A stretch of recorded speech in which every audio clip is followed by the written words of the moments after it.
ठाकुर जी के प्रिय बनने के बाद देह का सुख तो नहीं रहता, ये तो मैं आपको कह दूं। देह सुखी रहे ये जरूरी नहीं। संसार के प्रिय बनने में देह सुखी रहेगा, पर ठाकुर जी के प्रिय बनने में देह को कष्ट होगा, देह को सुख नहीं मिलेगा। ठाकुर जी आधी रात उठा देंगे, सोने नहीं देंगे, खाने नहीं देंगे, पीने नहीं देंगे, हंसने नहीं देंगे, कमाने नहीं देंगे, चलने नहीं देंगे, लेकिन आत्मा तृप्त हो जाए, हृदय तृप्त हो जाए, वो ऐसे परमानंद का सुख अनुभव करेगा। ब्रह्म सौख्यम त्वनंतम, ब्रह्मा भी आपके सामने भीख मांगेंगे कि ऐसा सुख हमें भी मिले जो आपको अनुभव करा रहे हैं ठाकुर जी।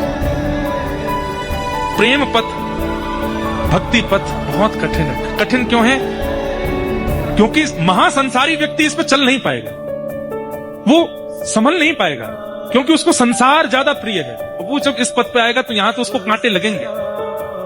इसलिए इस पथ पे आने से पूर्व संसार की वास्तविकता को समझ करके आइए, संसार छूटेगा।